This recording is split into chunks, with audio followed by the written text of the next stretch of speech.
When morning wakes in silks of golden hush, I turn toward the warmth of dreams not yet undone, and it is your voice that stirs the first light through my window. It is not a song, not entirely, but the hush of it stirs the air like petals touched by breath. I listen, even in sleep, for the way you say my name, as if it were born from your own rib. When the world is still and the castle walls hold their breath for another day, I remember you, not as memory, but as pulse. As the hush of wings beneath skin, I carry the hush of your voice, the way roses hold dusk, secretly and reverently. The sky holds your name inside its throat, and dares not say it louder than I might. If love is quiet, then I am louder for it.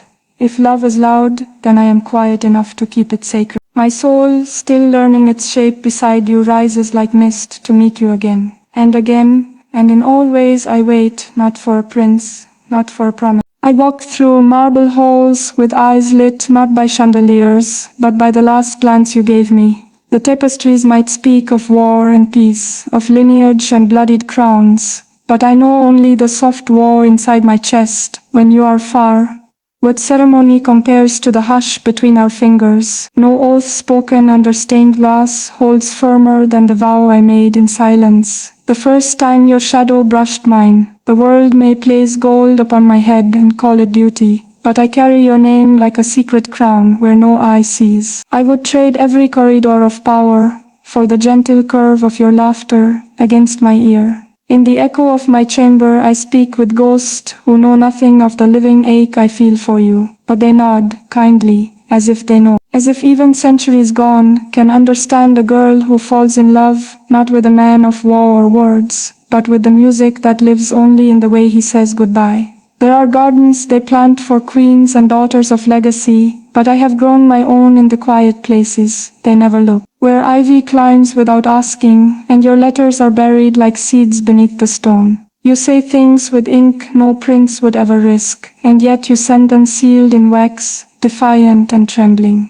I read them beneath moonlight, where even the owls lower their gaze. Your thoughts bloom in me with the reckless beauty of violets in frost. And though they try to train me in diplomacy and restraint, I cannot speak in anything but your cadence. Your words have replaced the marrow in my bones. I am made again each time I read you. Each syllable is a mirror, showing me not who I must become, but who I am when I let go of everything but you. The roses they offer me wilt, because they are not yours. I keep the withered ones you once gave in a drawer no one dares open. It is not poetry unless it trembles, unless it aches. And in your every word I find the ache that makes me alive. Today they taught me to walk with grace, to wave as if love were something practiced. But my heart does not walk, she runs barefoot through memories of you, untamed and glowing. How do I pretend I do not hear your laugh in every corridor, or see your silhouette in every stained glass shadow? Even my crown feels heavier in your absence, as if it remembers you too, as if it too wishes to be kissed by you,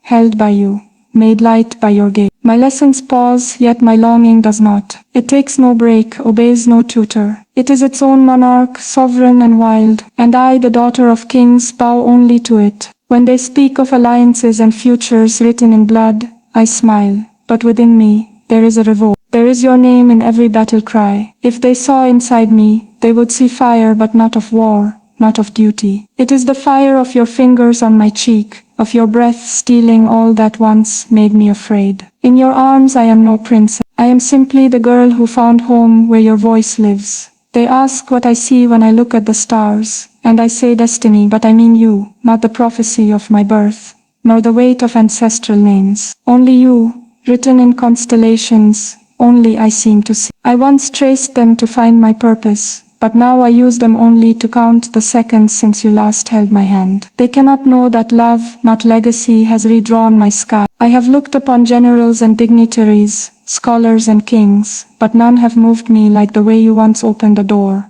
and looked back to see if I followed. That is the gesture that crowned me. That is the moment I chose not my title, but my I would wear you like a second skin, if they allowed it. But since they do not, I write you into every silence, into every breath they cannot steal. Even in public, where eyes watch and hearts guess, I speak with my gaze, and you, the only one who knows its language, It is how I say I miss you, without lips. It is how I say wait for me. I have danced with nobles, and stood beneath chandeliers taller than our dreams, but not once have I felt more royal than when you wrapped your coat around me, that night. Do you remember? The world around us was asleep, and for a moment so were all the rules. My shoulders forgot the weight of their expectations. My mouth remembered how to laugh without checking for permission. You made me forget I was anything but yours. And though no official decree marks that moment, I signed it in heartbeats. I sealed it in the way I held your gaze longer than allowed.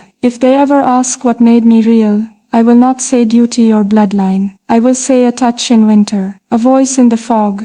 And should they call it weakness, let them. I have never felt stronger than when I stood beside you, unnamed but wholly known. You make courage seem quiet. You make love seem like the only throne worth claiming. And in the cold halls of destiny, I carry that night like a flame they cannot extinguish. Some days I wake with tears already on my cheeks, not sadness, but memory so full it spills. I hold your last words like a chalice, I dare not drop. I drink from them in secret, when the palace grows too loud. I wonder if you dream in my colors, if you hear my voice tucked in wind, the way I do yours. They would call it madness, to love this much without end, or certainty. But to me, it is the most sane thing I've known. In a world scripted in alliances and guarded smiles, you are the only truth I speak freely. I have built a cathedral of our moments. I pray there when I cannot sleep. I place our silences on altars. Even my faith is shaped by your breath. You made me believe that something as delicate as longing could survive even the coldest tradition. And I, the heir of a throne, would surrender it all for one unburdened day with you. One day where I am not the princess they groomed,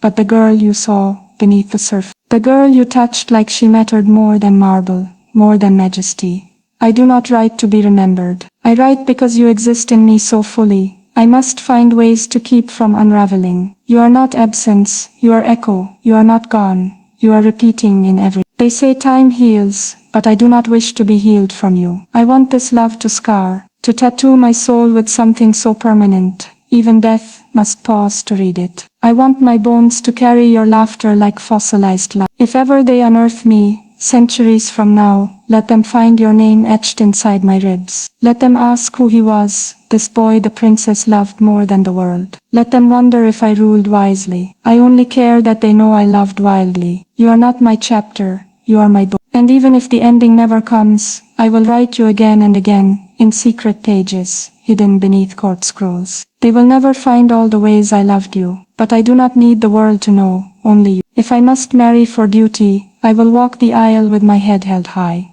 but inside I will be whispering your name, not in regret, but in reverence, for you were the love that chose me without ceremony, the vow that required no witnesses. I will live out the life they planned, but I will carry ours in the spaces they cannot govern. In the pause before a curtsy, in the stillness before sleep. I will find you in every echo, and answer it. They may write history with ink and decree, but I will write mine in heartbeat and heart. And when my hair is silver, and my reign complete, I will still remember the way you once said good night, as if the word itself feared leaving your lips. That is the kingdom I choose. That is the throne I serve. Not of gold or empire, but of you. Where your voice lives, I am always home.